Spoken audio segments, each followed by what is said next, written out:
Cranial nerve nuclei and their functional components. So in this we discuss or enumerate cranial nerve nuclei and their functional components. Olfactory nerve is a series of thin filaments that attach directly to the olfactory bulb, which is part of telencephalon.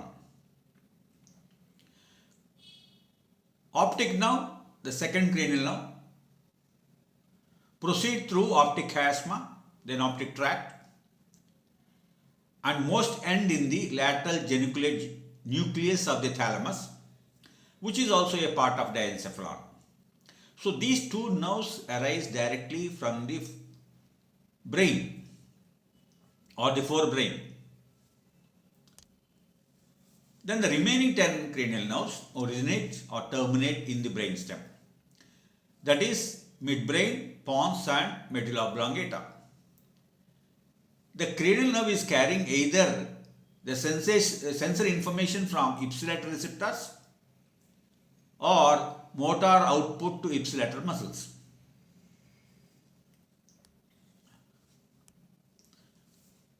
There is some exception in relation to the third cranial nerve and the fourth cranial nerve, that is trochlear and oculomotor.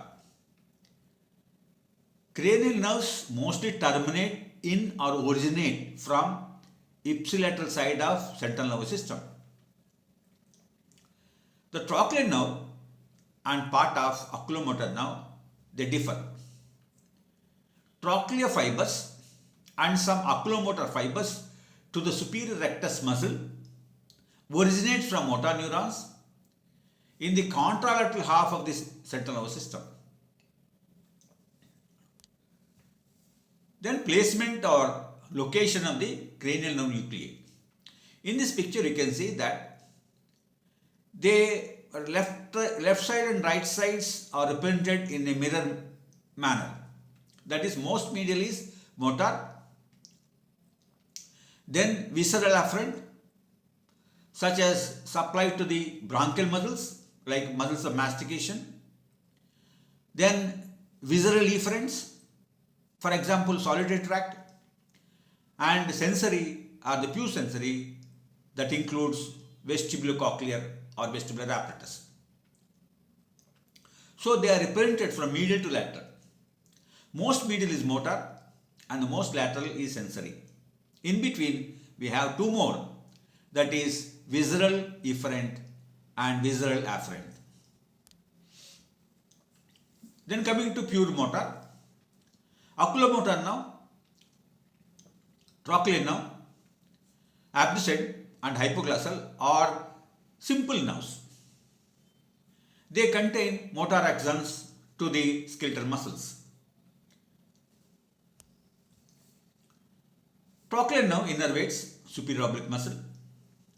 Abducens nerve innervates lateral rectus muscle. Oculomotor nerve innervates the remaining extraocular muscles, medial, superior, inferior recti, inferior oblique, and levator palpebrae superioris. But it also contains preganglionic parasympathetic fibers for the pupillary sphincter muscles and ciliary muscle. All three of the cranial nerves proceed to the ipsilateral side or ipsilateral eye, although trochlear and some oculomotor fibers for the superior rectus cross before leaving the brainstem. Then we go to medial longitudinal fasciculus. Anytime we look to the left or right, we need to contract the lateral rectus of one eye and the medial rectus of other eye simultaneously. Theoretically, this could be accomplished by having separate parallel inputs to both sets of motor neurons. However, we have evolved a different mechanism to achieve this. Abducent nucleus contains not only motor neurons for the ipsilateral rectus muscle, but also an equal number of interneurons whose axons cross the midline, join the medial longitudinal fasciculus, and then the medial longitudinal fasciculus ascends to the medial rectus motor neurons in the contralateral oculomotor nucleus. Hypoglossal nerve.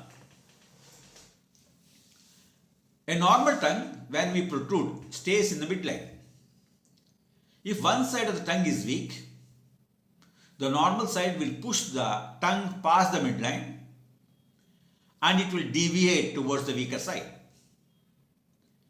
So, in the case of damage to hypoglossal nerve or nucleus, there is also, apart from weakness, there are fasciculations and muscle atrophy. In the medulla, the hypoglossal nerve corticonuclear fibers end in the hypoglossal nucleus. As it does, many also cross the midline. Hence, both sides of the tongue can be made to contract by one cerebral hemisphere. Unilateral damage to corticobulbar fibers or corticonuclear fibers does not cause profound or lasting weakness of either side of the tongue. Then there are some complex nerves: trigeminal, facial, glossopharyngeal, vagus, and accessory nerves are complex nerves. They innervate skeletal muscle derived embryologically from bronchial arches. So we start with the trigeminal nerve, and it is trigeminal nerve has principal somatosensory nerve of the head. Trigeminal is a principal somatosensory for the head. Its afferents have cell bodies in the trigeminal ganglion, except a few whose cell bodies are inside the central nervous system, that is in the mesencephalic nucleus of the trigeminal nerve. Central processes of trigeminal primary afferents end in the main sensory nucleus or in the spinal trigeminal nucleus. Apart from that, there are motor neurons for muscles of mastication and are located in the trigeminal motor nucleus. Trigeminal motor nucleus is medial to main sensory nucleus. Trigeminal afferents carrying information about touch and jaw position end in main sensory nucleus. So, the main sensory nucleus is the trigeminal equivalent of posterior column nucleus of spinal cord. The second order neurons from the main sensory nucleus cross the midline, join the medial meniscus. They reach ventral posteromedial nucleus of thalamus. Ventral posteromedial nucleus then project to somatosensory cortex of postcentral gyrus and adjacent areas. Coming to pain and temperature. Trigeminal afferents carrying pain and temperature and some crude touch information turn caudally in the spinal tract of trigeminal, end in the spinal nucleus of trigeminal, in the caudal medulla or upper cervical spinal cord.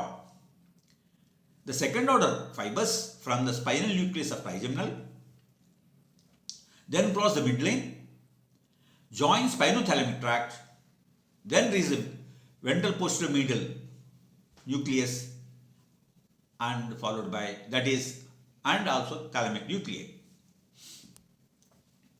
Then we have jaw jerk reflex. Jaw jerk reflex is homologous to knee jerk reflex. That is, stretching the masseter causes reflex contraction. Afferent cell bodies for this reflex are peculiar in that they reside within the central nervous system, that is in the mesencephalic trigeminal nucleus. Facial nerve. A major component of facial nerve is the axons of the motor nerves for the muscles of facial expression. These originate in the facial motor nucleus and loop around the abducent nucleus as internal gyrus of the facial nerve before it emerges from the brainstem. There is one blink reflex. Blink reflex occurs when an object touches either cornea, that is, either side of cornea. Afferents for this blink reflex travel in the trigeminal nerve, that is, ophthalmic division. Efferents, cell bodies in the facial motor nucleus, in the facial nerve, innervate orbicular circuli to close the eye. This is also bilateral innervation to both eyes. So touch in one eye will result in blink in both eyes. Continuing with the blink reflex, we can say that oculomotor nerve opens the eyelid and the facial nerve closes the eye. Damage to the oculomotor nerve can result in droopy eyelid. That is, paralysis of the levator palpebrae to contract and elevate the eyelids, and appears to close eyelid, but which is not. The facial nerve or the seventh nerve innervates the muscles around the eye to actually close the eye. Corticobulbar fibers to the motor neurons of the lower half of the face are mostly crossed. That is, correspond to the way we move both sides of lower face relatively independently. The corticobulbar fibers to the motor neurons of upper half of face are distributed bilaterally, corresponding to the way both sides of upper face usually move together. That is, lower part of the face moves independently and the upper part of face moves together. So what is upper motor neuron lesion? All parts of face except the ipsilateral lower quadrant can be made to contract by one cerebral hemisphere, as you can see in the picture. So a unilateral corticobulbar damage causes weakness of only the contralateral lower quadrant, only one contralateral lower quadrant. Lower motor neuron lesion. Unilateral damage to the facial nerve or nucleus causes weakness of entire ipsilateral half of the face. So this is an important clinical finding. Solitary nucleus. Afferents from thoracic, abdominal viscera reach the brainstem with the vagus. They travel within the brainstem in the solitary tract and end in the nucleus solitarius. Apart from that, a number of fibers, that is glossopharyngeal afferents from mouth and throat, afferents from facial nerve, follow the similar course to the CNS, or that is central nervous system. So, the neurons of the nucleus of the solitary tract participate in various visceral reflexes, like automatic adjustment of respiratory and cardiovascular functions, and also convey information directly or indirectly to the hypothalamus and thalamus. Nucleus ambiguous. Motor neurons for the muscles of larynx and pharynx are located in the nucleus ambiguous. Most of them travel peripherally in the vagus nerve to the ipsilateral muscles. A few travel in the glossopharyngeal nerve. Corticobulbar fibers to the nucleus ambiguous are distributed bilaterally. So, unilateral corticobulbar damage usually causes no serious or long-term laryngeal or pharyngeal deficits. Then we come to dorsal nucleus of vagus.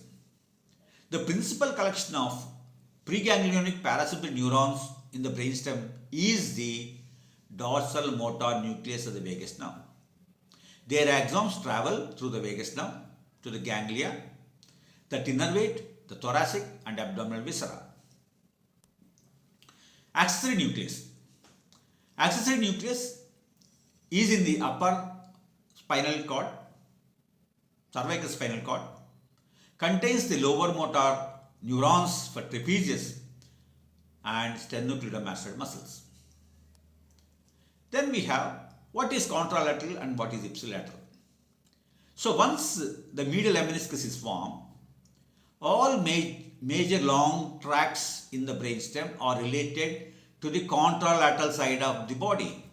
In contrast, fibers entering and or leaving the brainstem in cranial nerves are hooked up to ipsilateral structures. As a result is that damage on one side of the brainstem causes contralateral problems in the body, but ipsilateral problems in the head. Thank you.